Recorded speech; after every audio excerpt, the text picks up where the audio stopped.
Welcome to episode 183 of Stageworthy. I'm your host, Phil Rickaby. Stageworthy is a podcast about people in Canadian theatre featuring conversations with actors, directors, playwrights, and more. I want to tell you again about a very important conference coming up. It's called Got Your Back Canada, and Got Your Back Canada invites all acting teachers to attend their Acting Educators Conference on May 27th and 28th, 2019. Whether you work as part of an institution, as a private coach, or someone who's just interested in pursuing acting education, this conference is your opportunity to meet other passionate and dedicated teachers and learn some new techniques and practices to bring to the classroom. The conference will explore exciting new ideas and tools around anti-oppression, harassment, and mental health. For more information, visit gybactingeducators.com or search Got Your Back Canada. I want to take another opportunity to tell you about Today Takes. Today Takes is an app and website that offers easy and affordable access to a wide variety of must-see cultural performances, from plays and musicals to dance, opera, comedy, immersive experiences, and beyond. Let's take a look at the Today Takes app and see what they have this week.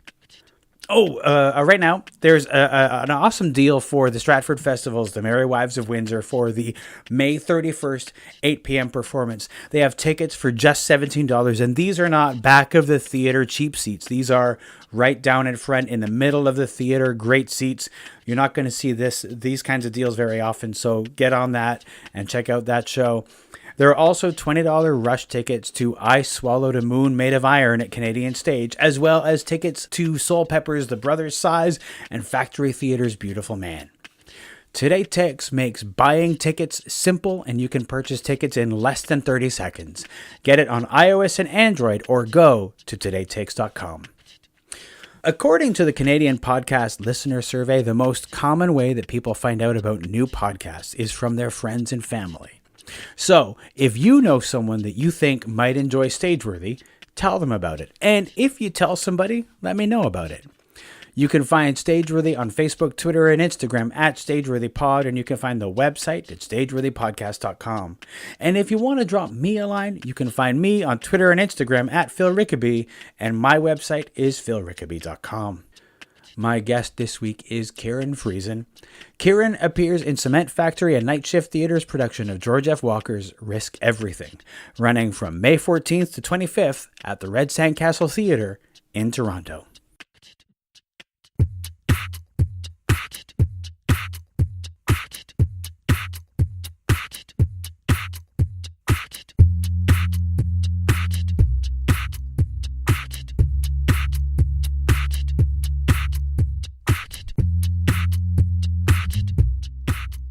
Before we get into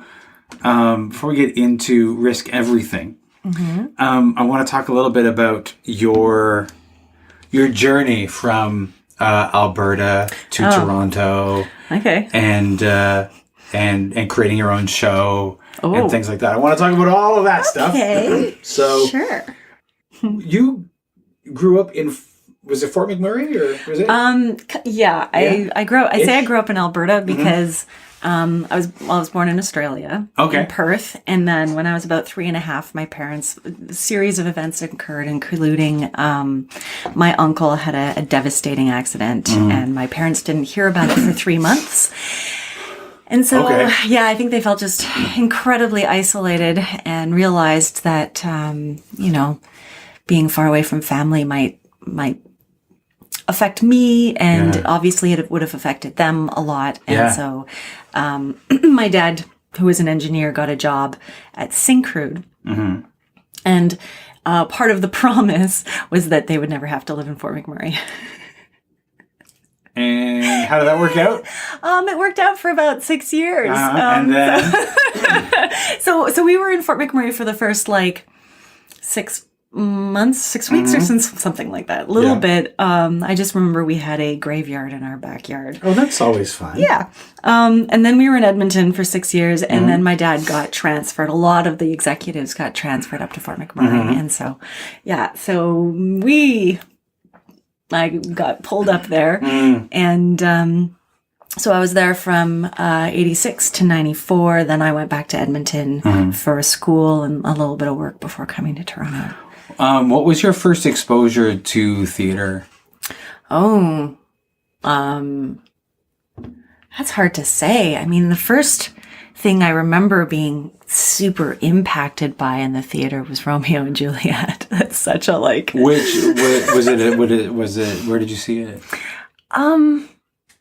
I think the production I'm remembering was in Fort McMurray. Okay. And I know I'd seen theater before that. I was telling you yesterday about the Buffon show. Yes, yeah. We should talk about that. So your mom thought that it was about hair, about tall. Yes, like everybody Buffon would have. clown was a clown with hair. Yep. And how old were you when you went to the show? So I'm trying to remember, and it was in the 9 range. Oh my God. I think. My parents were always very progressive sexually with me.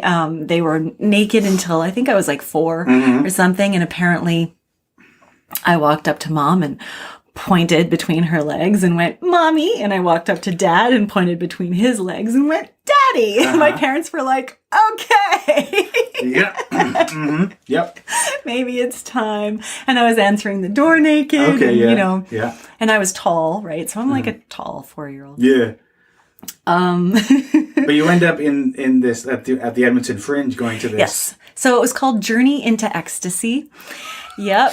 And it was audience participation. And I remember at one point, one of the actors laid across us, just kind of like laid themselves across us. I can't remember why, but I thought it was funny. I think somebody I know described himself as having been a sexy child. And I think I was a sexy child. Okay. I was always sort of hooked into that part of... So I wasn't ever really shocked by anything. Okay. It was more like titillating for me. Sure. And it was like, oh, this is fun, you know, like there was a woman in a red teddy straddling a light doing a monologue. There was another completely naked woman in a bubble bath doing a monologue. What else can I remember from that show? I just remember like being really excited. Do you remember how your mom reacted to it? I don't. It certainly was not about hair. I think they were just quiet. I think they were like, oh, let's just be like, sex is normal. Let's just keep it normal and healthy for our daughter and not pretend that anything was weird. Yeah. So when you were in Edmonton, did your parents take you to a lot of shows at the Fringe? Or? We did a little bit of fringing. We went to the Citadel. My parents, it's funny because growing up, what's in your life you think is normal, right? So going to movies and going to theater, I thought was just something that everybody did. Yeah. But it was really something my parents were really into. And I didn't find out until I was, I don't know, maybe even in my 20s, that one of the careers that my mom was choosing, she was an interior designer, but her other choice would have been set designer. Oh, okay. So I actually would have grown up in the theater, which... Right. Curses, but but yeah, so there was a lot of love. I think Mom might have loved the theater more and Dad loved film more. That gives you variety. Yeah. It gives some varieties. That's fine. Yeah. But yeah, so and they were anyway, back to like the sexual exposure of my parents. I saw Jesus of Montreal in the theater. Okay. I saw Adventures of Baron Munchausen in the theater. I mean, I'm not saying, I don't know how old I was exactly, but like young. Yeah. And so I think the exposure to things that are kind of outside of what normal society would consider proper. Especially for a child. Yeah. But that was just something that it wasn't weird in my world. And that's one of the things I'm actually most grateful for. Yeah. When did you know that you wanted to go into acting? Theater acting. Again, it's like one of those things that sort of grew in me. I remember, I think the first movie I remember seeing was E.T. And I was like, I remember sitting on the stairs after I got home and being in shock, like what just happened. And then we saw Annie, and I became obsessed with Annie. Maybe that's why I was a redhead for 10 years.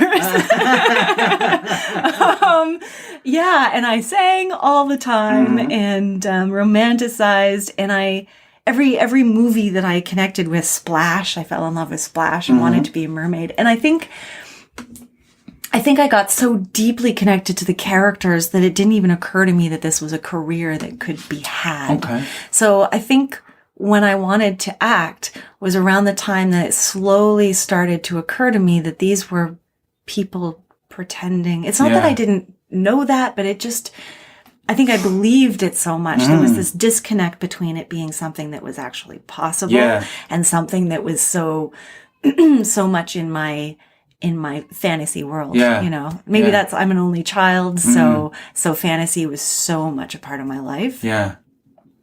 Yes, I first remember thinking I wanted to do this more was grade 5, I think. Prior to that, I think I was more singing.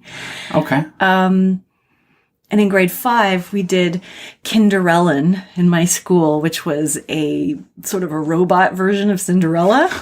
And I got to be Kinderellen, and I don't know, I just knew I wanted to do it. I knew I wanted to be the lead, even though I was like the shyest girl in class. Really? I don't know. And when you were Kinderellen, you were no longer shy? Like, was it that distinct? Do you remember? I guess I was in the fantasy land, right? I was in the belief of something else. Yeah. I think part of acting for me has been, we were talking about this yesterday, about vectoring your energy out as opposed to your self-consciousness. Yeah. And I think that's what it gave me, without me realizing that was what was happening, is that I could, it's not that I was putting on a mask. It was just that I was taking what was inside me, and it had a vehicle with which I could connect with people. Sure. That wasn't about me being awkward or me being judged for me, because it was something that was laid out. The script was there. Yeah. And so I was just saying what was on the page. Yeah. And it's not me, but I could connect with you from myself through that. And that's what really drew me to acting. Yeah. I think.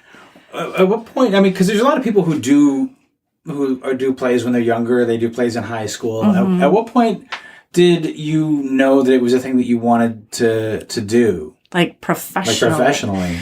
I think grade 12 was when, it's the time when you have to decide what you're going to do next. Yep. And I think I had been doing plays in school and such, and really feeling that was my home. And I had this idea that being an actor was probably the hardest thing I could choose to do.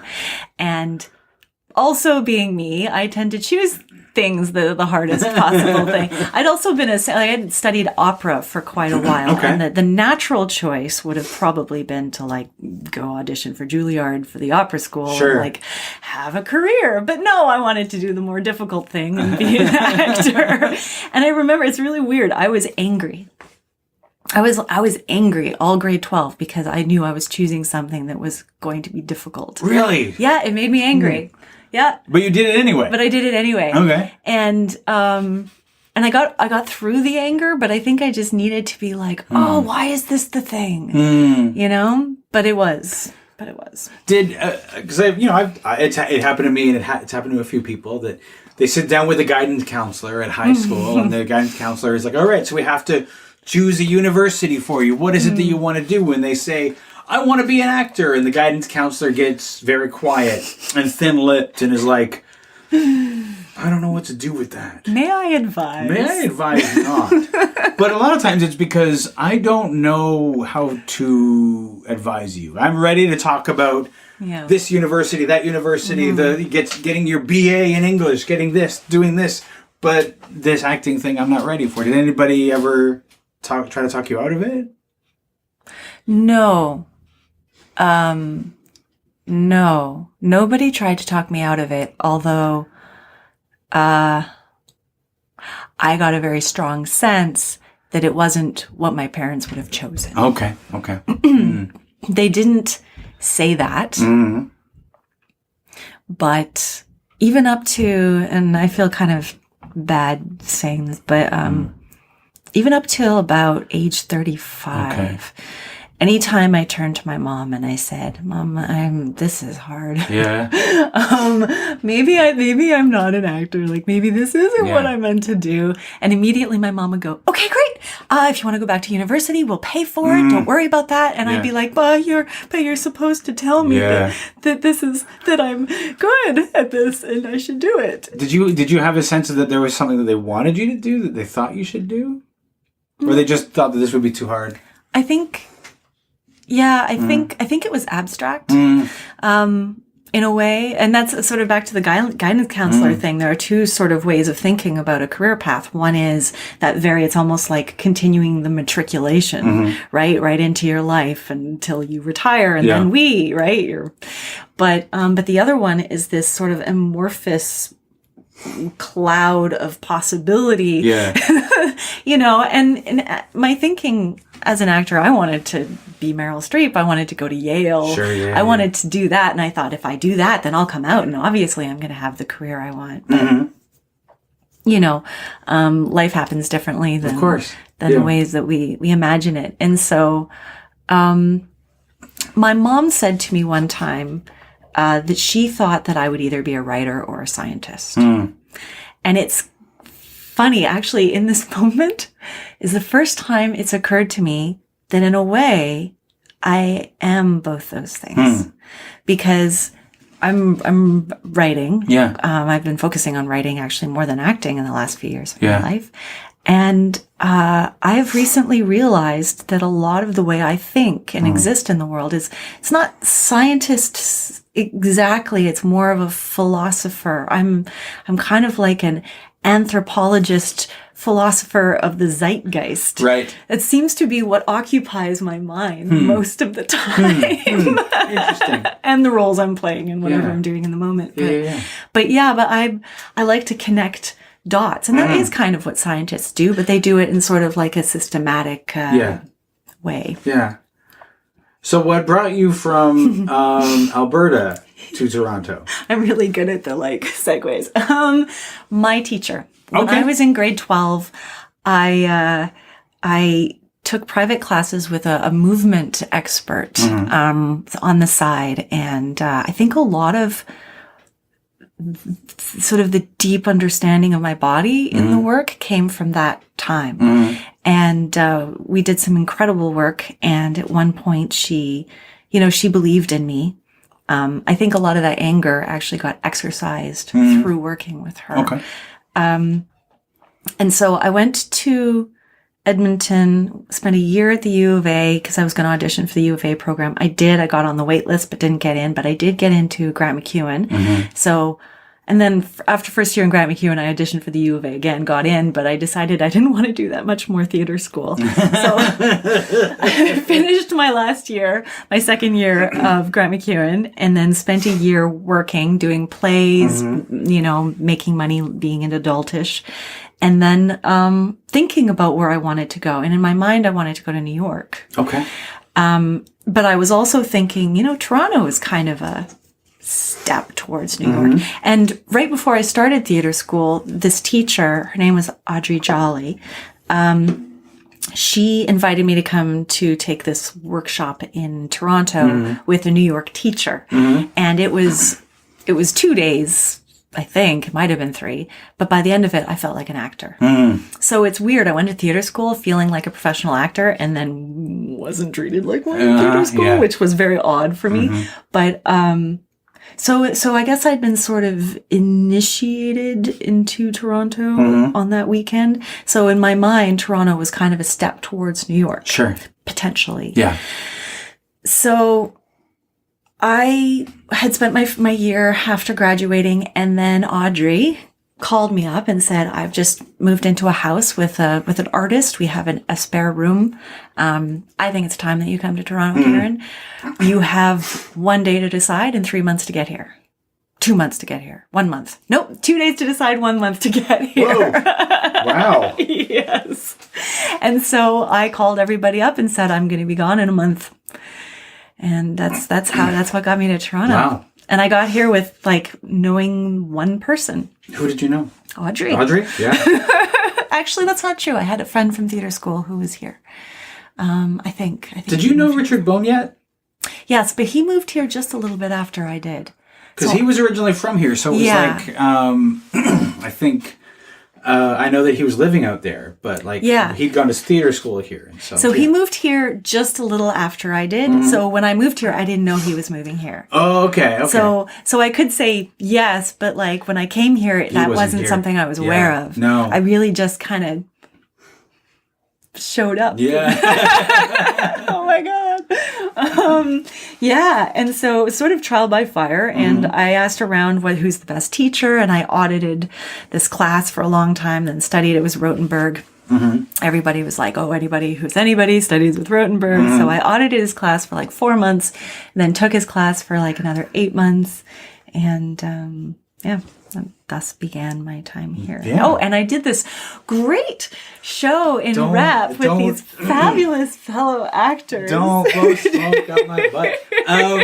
So yes, you're referring to the month. We did a month of Shakespeare's last play, Edmund Ironside, and A Midsummer Night's Dream, and that was a massive moment for me. Seeing that come to fruition, and I like there's people that I met that are still good friends of mine, like yourself. Yeah, that was one of those kismetic things. I think that we all just really got along. Yeah, and in a sincere, honest, respectful way. Yeah, in a sense that I think we're also all in places in our lives where we supported each other. Yeah, that led usually shows end, and you're like, yeah, we'll be friends forever, and then you're not. And then you're not. No, but absolutely. This one show, is sort of the exception for that. We did. I mean, there were certain trial by fire moments in that rehearsal process. We had some moments. I remember a stumble through that turned out to be like team versus team, where the assistant director was keeping score and stuff. That was a very frustrating. I forgot about that part. I'm sorry to bring that back. That's okay. No. It's fine. It was overall, it was a great experience, and everybody's. I still. There are shows where like you see people afterwards, and or you see them they pop up here and there, and you're like, oh yeah. But other people where you see them, because everybody who pops up from that show, I'm always super happy and like really interested in what they're doing, because it felt like everybody was in this place of potential at the time too. Yeah, definitely. So what? From there, the next thing that you did a whole lot of stuff after that, but the one thing that I'm curious about is how Peeler came to be, because that was a big show for you at the Toronto Fringe in 2009. Yeah. It kind of came from multiple directions. For a while, that whole discussion about how we have to create our own work had been happening. I think it was. Like now it's kind of a given, but back then it was kind of this idea that people were starting to talk about. Yeah. And I sort of picked up the flag and started waving it. But after doing that for a couple of years, I was like, but I'm not actually doing it. So there was that. There was the wanting to put my money where my mouth was. I was, I was around 30, just past 30. So I was in that sort of slight panic state of mind. As often happens when you, And I had been a little bit disillusioned about the film industry. So I'd actually stepped away and started doing Shakespeare again with another company, to just sort of get deeper into the craft. I have a relationship with the word craft. You really hate that phrase, don't you? I can tell by the way you say it. I understand its use, but I don't know. I mean, we could get into, once again, philosophy. We could get into the art versus craft sort of conversation, and I understand where the craft thing comes from, but in a way, I think I'm going on the record, I think it comes to a small extent from a place of fear. Because if you call acting art, then you have no control. Right. And that's terrifying. And we're back in the I'm angry at grade 12 because I don't know who I am and what I'm doing with myself. Place, right. But that's what's exciting about it. And that's what gives you the edge that people respond to, I think. If you're too much into the craft and you don't bring that, anyway, whatever, art into it. Because what is art? Art is a representation of truth.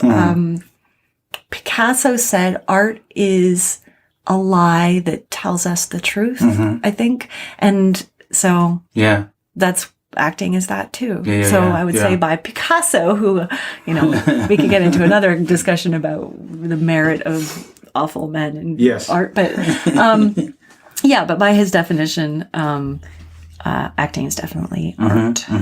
So, but anyway, okay, so there was that. There was the wanting to put myself out there in the way that I'd been advocating for a while. I had a teacher who was also pushing me to do it. I'd been pole dancing for a while. And so I had this skill, and a lot of people that I knew didn't know that I had trained in opera for 9 years. Yeah. So, I stopped singing when it was time to be a professional because there wasn't, I'd gone as far as I could. And, so I had these skills that were really unusual. Pole dancing was really unusual at the time. And my teacher, Jacqueline McClintock, when I say my teacher, I mean her, she was like, write pole opera. To which I would say, I can barely breathe when I'm pole dancing, let alone sing. But let's see what I can do. So that was another part was this enthusiasm from my teacher for me to put something unique of myself out there. And then there's the other part is that I had a friend who had died from breast cancer. Right. And I wanted to honor her. So those things came together. The pole dancing and singing are things that I turned into this, back up. Every time I write, I'm answering a question for myself.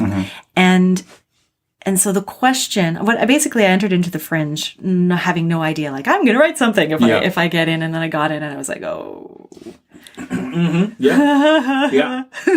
I have to do it. So I was like, okay. So the question was, and this came to me once again, my grandfather died. The morning after my grandfather died, I'd been ruminating about, pole dancing. So I'm going to write about an exotic dancer. And the next morning after he died, I was like, she has breast cancer. Okay. And that was also connected to my friend who had died, and all this stuff kind of came together into this exploration of one's identity as a female in a world where our bodies are used for commodification as opposed to the olden days, the ancient days when we had the powerful goddesses that represented fertility and love and war and basically the survival of humanity was contained in these goddesses and valued and worshipped. Yeah. And all of that has sort of been lost through the progression of our society to the point where the things that were once held high are now put on billboards. Yes. Yeah. And we're selling cars and watches and beer. And, so if you're somebody who connects to yourself as a sensuous, powerful, feminine being, and you choose a job, because she's an exotic dancer, and you choose a job where you get to sort of share the goddess with men who might feel a little displaced in their world, and it becomes like a healing expression and a true intimacy of people, of strangers, like in the purest sense. You're just meeting without any expectation of you're on your best behavior because you want to be, not because you have to be for society's sake and you're going to meet again one day. And so that was all very fascinating to me. And then the idea that she's at the apex of this because she's losing her breasts. Right. I'm scared to talk. Like, that's the big reveal at the end of the play. Of course, yes. but I mean, yeah. that play did happen in 2009, yes. so people have seen it. So but it is out it's there. going to be a movie. I know. But yeah, so because she's facing the loss of all this, and she is so wrapped her identity around this one part of herself, she's feeling rather lost.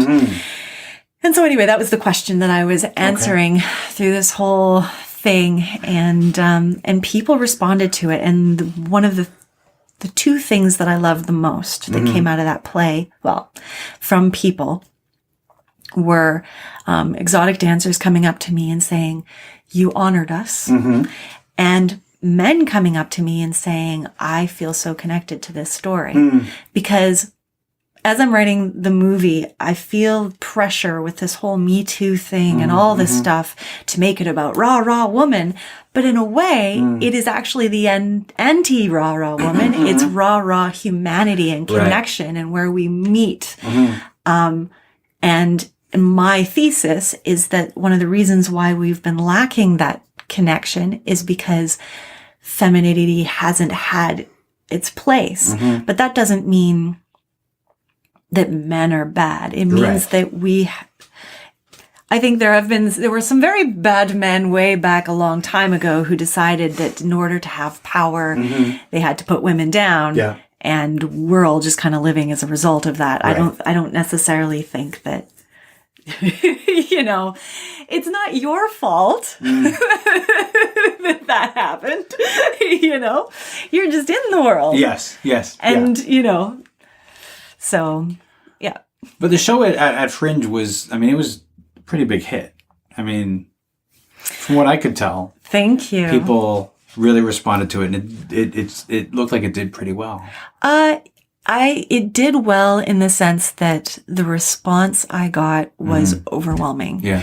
I didn't fill the seats because I'm a terrible producer. It's not my skill. It's just not my skill. But at the same token, I guess, the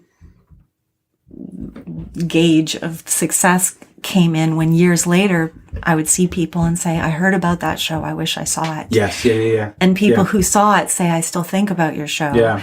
And I was approached by 4 different producers, and it's Fringe. You do it 7 times. Yes. I was approached by 4 producers saying, "I want to make this movie. This means something to me." And so, I guess that's a bigger gauge of success in a way than just selling out. Absolutely. Yeah. Yeah. My producer's success is gauged by not filling the seats, but my show's success is, evident in the love.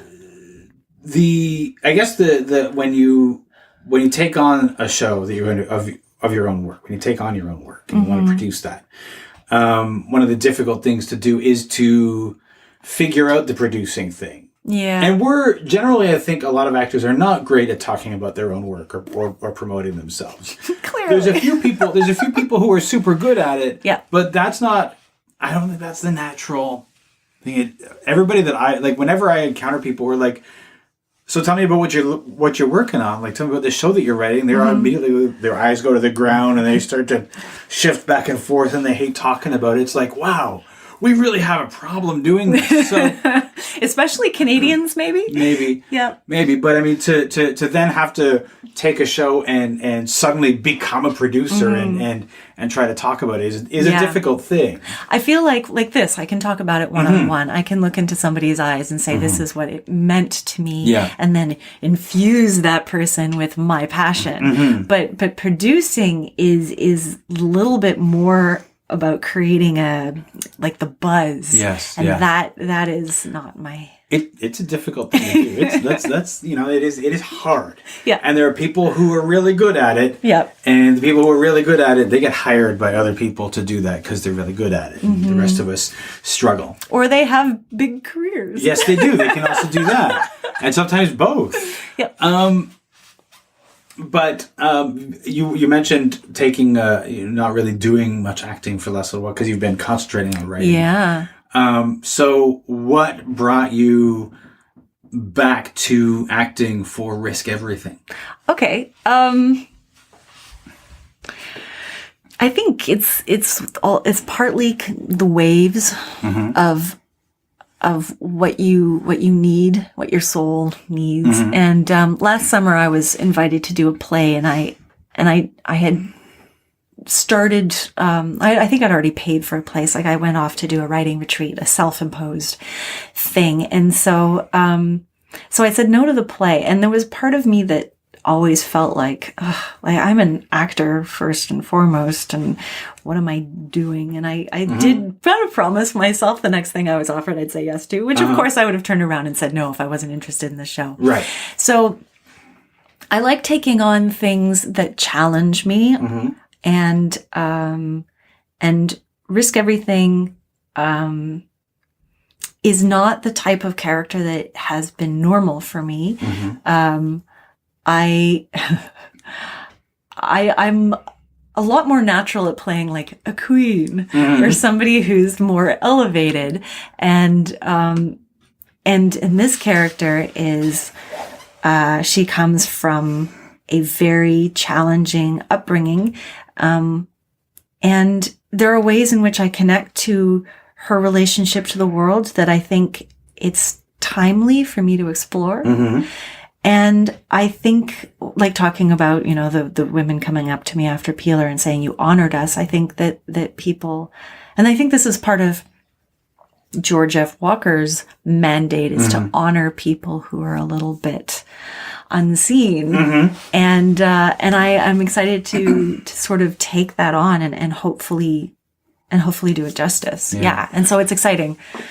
When I think of work, especially more recent work of George F. Walker, I think about, for want of a better word, I think of him writing about degenerates and people who are outsiders and things like that, or people who are in desperate circumstances, rather than people who have a middle class yacht, yes, definitely dwelling. That's actually probably a better way to put it. I don't picture him writing about people who are in the middle class. I think they're sort of love stories to the degenerates. If we're going to use that word, sure, let's use that word. Use the degenerate word. I'm sure all the degenerates would really appreciate it. You know what? If they identify as degenerates, I'm sure they're happy with it. Yeah, I think the humor keeps it from being this heavy, because if you're somebody from outside that world, you can look at it and feel the sympathy. Yes. And the pity and the and maybe get romantic about how gritty and hard it is. But his plays, they carry that, but with this crazy wackiness of life, and how we can rise above where we are in life through being true to ourselves in whatever way that means. I don't know. That's a very vague response. But I do think that the idea of tackling serious things and including humor is so important, because I think it's difficult for people to watch something that is gravely serious for an hour and a half, 2 hours, or whatever the length of a thing is, without some kind of break. And in fact, I think people will often shut down.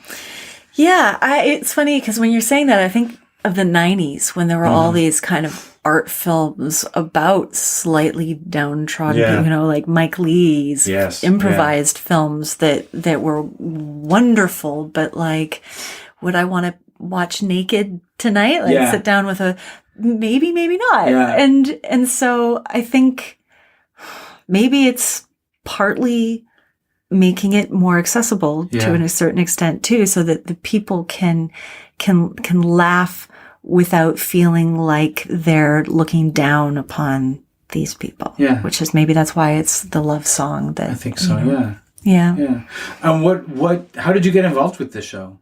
So I'm in a group of actors who meet up on Monday night. And a lot of us do cold reading. You can also bring in scenes and such, but we all kind of support each other, try things out and get to see each other's work. Everybody's at a different level. There are like super professionals. There are people who are starting out. But the atmosphere of support is really there. And you get to sort of love each other and each other's work. And Alan Michael Brunet, the director, I think it was Joanne Latimer who they're co-producing.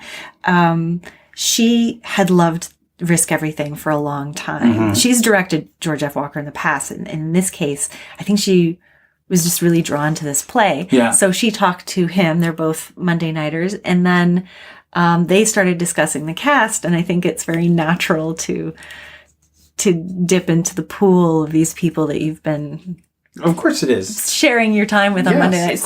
So they asked me, and then we have one other Monday nighter in the group who is Paul De La Rosa, and then for the fourth character, we did auditions. Okay. So yeah, nice. 4 Monday nighters and an outsider.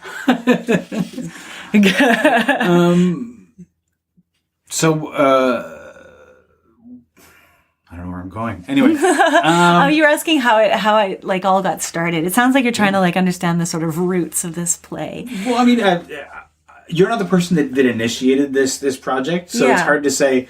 So why this project? Do you have thoughts on why Risk Everything? I wish I hadn't. I mean, I could read you a little blurb that they wrote about what inspires them. I think a lot of the things that I was saying before about these people who are in these like downtrodden positions in their lives and who are incredibly unhealthy for each other, but there's so much heart that comes through it. I don't know. Maybe that's part of the zeitgeist. There's so much conversation out there about narcissism and, addictive personalities and various mental disorders and such. Maybe it's sort of stemming somewhat from people feeling that mess in themselves and finding a play that kind of makes it safe to explore it. I don't know. That's my guess. I'm going to stick with it. Tell me about the character that you're playing, because you mentioned how she's sort of outside of what you would normally play. Yeah. So, we're in rehearsal, so I'm still in the process of discovering her. So she was raised by a mom who's a gambling addict and alcoholic as well. And they moved around a lot. And so she has like absolutely no stability, and she had very little to attach herself to except for this incredibly toxic mother. Okay. And so at a certain point, she gets out of there, and she actually she became an exotic dancer, and then met her now husband, who ended up in jail for a while. Then they had a baby, and the baby was taken from them by social services. So this is another play in the Suburban Hotel series called Problem Child, where after their baby is taken, Denise goes to enormous measures, almost basically killing the social worker, like she buries her alive, to try and get her child back. Right. And so this is, I think this is a while later, like at least a year later. Still haven't gotten their child back. But they're trying to, so it's RJ and Denise are trying to, become normal, good citizens, right? So, but the mom is still the mom, and she's she's gotten herself in trouble. And so the theory behind it is whether she's gotten herself in trouble to try and lure her daughter back into her life. So the character is different for me because I think it's the angriest character I've ever played. Okay. And that might just be where I'm at in the rehearsal process.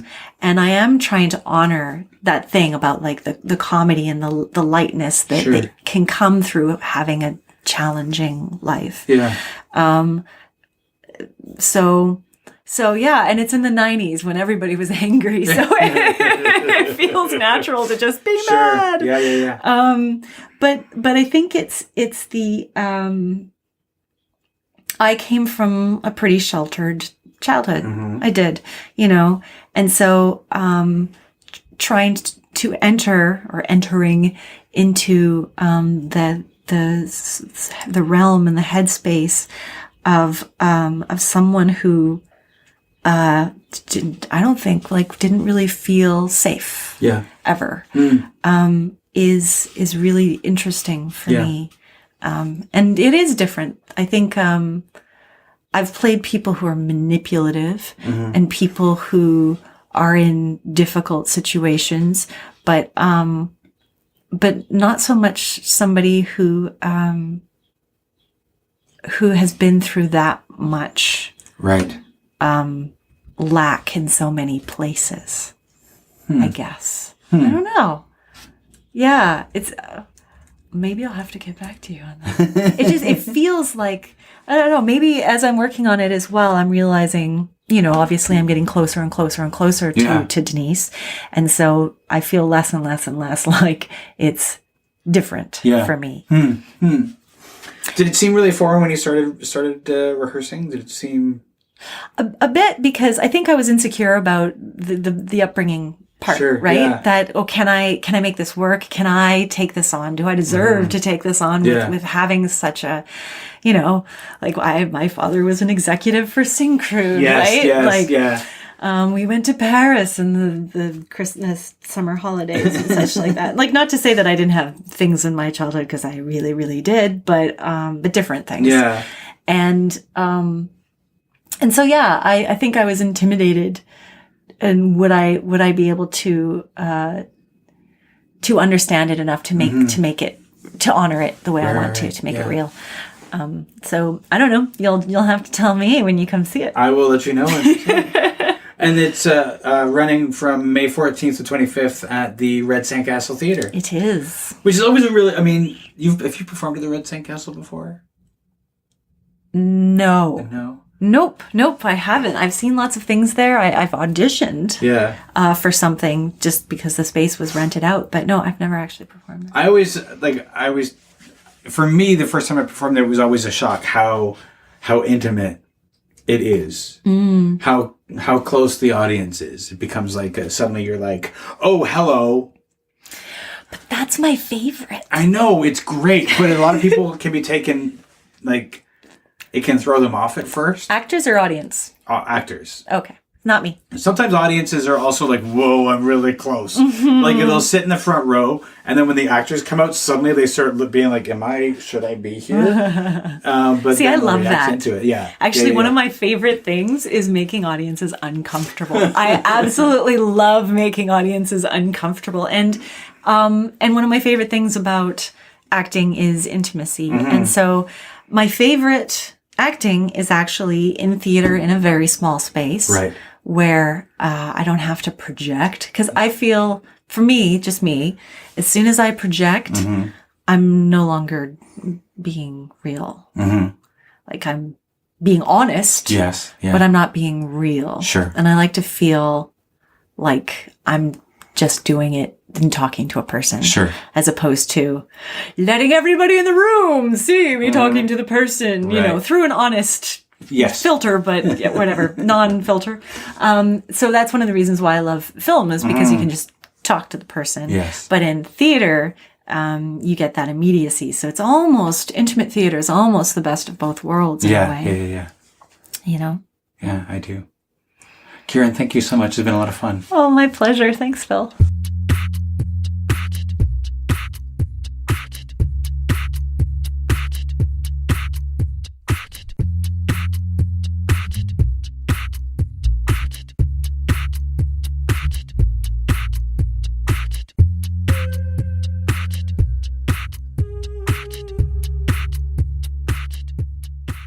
This has been a Homebody Productions production.